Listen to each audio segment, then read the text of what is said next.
A young master has taken on a major task. We are all familiar with this young master. He is the protagonist of the fable we know. Loving Dragons. His name is Yegongzagao. What major task did he take on? The king of Chu appointed him as an envoy to Qi. To communicate between the two states of Chu and Qi. This mission is of great significance. Whether it leads to war or peace depends on the outcome of this mission. For Yegongzagao, this is his first time facing a critical task. He feels a great sense of responsibility. It feels so overwhelming that he can hardly breathe. He is extremely nervous. He drinks ice water in the evening after receiving the order in the morning. He drinks large gulps of ice water in the evening. Yet he still can't calm the restlessness in his heart. His inner fire keeps rising. Helpless, he goes to Confucius. He asks Confucius, "My cultivation is still shallow. I can't even move common people with my words, let alone the feudal lords. How can I represent my country in diplomacy and move the feudal lords with my words? What should I do?" Confucius tells him that everyone's fate is predetermined, managed by heaven. Everything we do in this world is predestined. It is determined by trends and circumstances, not by our own decisions. The only thing we can do is to be at peace with ourselves. Joy and sorrow will not affect us if we accept that. We must know that some things are beyond our control, and accept them as fate. Confucius tells Yegongzagao, "You must be at peace with yourself. Just do your best and don't make things difficult for yourself.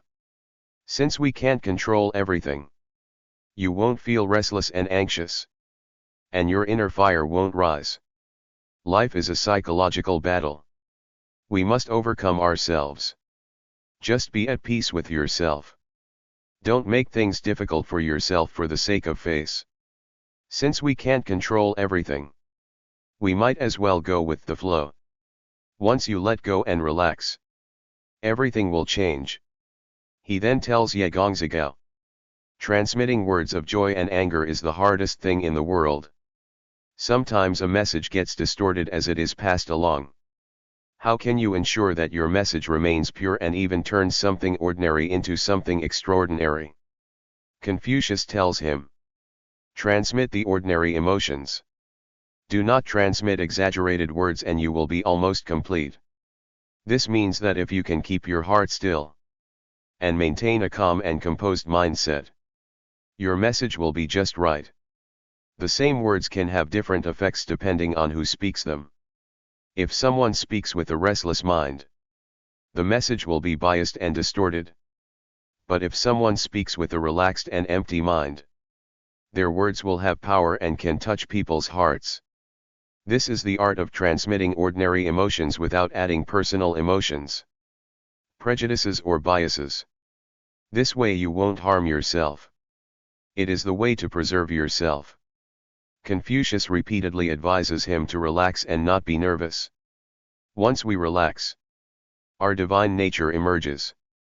In the Zhuangzi there is a story about a ferryman who rows a small boat as if it were beneath his feet, moving as freely as a fish in water or walking on flat ground. Zigong was amazed and asked him how he could achieve such skill. Could he learn it? The ferryman told him that if you know how to swim, you will learn quickly. If you can dive in deep water, you don't need to learn at all. You just take the boat and row it a few times, and you will naturally find your balance and know how to use it freely. It's that simple. Zigong didn't understand. He thought rowing a boat and swimming were completely unrelated. He asked Confucius about it. Confucius said, "If you know how to dive, you won't be afraid of drowning. You won't worry about the water. If you don't worry about the water, you will be completely relaxed. Then what's the difference between walking on water and walking on land?" This shows that once we relax and empty our minds, our divine nature emerges.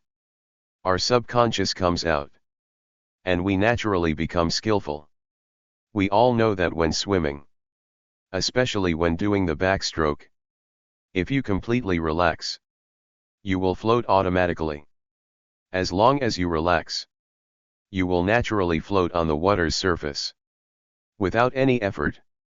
Therefore our worries are often unnecessary. Many things go wrong because we are nervous. Confucius finally told him, when you are nervous about something, you want to think it through very carefully. But the truth is, the more you try to control it, the less it is under your control. It is determined by trends and the environment. Confucius gave him an example. When two people drink wine, at first they are polite and gentlemanly. After a few cups, they start to argue. And in the end they may even come to blows. When two people fight, at first they follow the rules. But when it gets serious, they use any means necessary, completely disregarding the rules and techniques. If we can't predict how things will develop between two people, how can we predict what will happen between nations? So you must let go and relax. Only by completely relaxing can you enter a state of focus and self-forgetfulness. Once you are in this state, you won't worry about the outcome. It is precisely because you relax and let go that you achieve true non-action. This kind of non-action is especially powerful in the context of the environment and trends. Just like in the Zhuangzi when Huizi complained about the big gourd. Huizi said the gourd was too big, able to hold 500 pounds of water, and it wouldn't fit in his water tank. He thought it was useless, so he smashed it. When Zhuangzi heard this, he told him, why only think of using it to hold water in a tank? Why not use it on the rivers and lakes?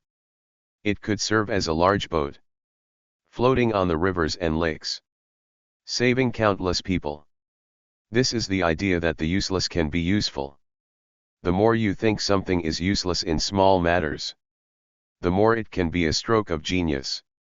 In the context of the environment and trends, once we understand this profound truth about the useless, life will become much easier. That's all for today's sharing. Thank you for watching.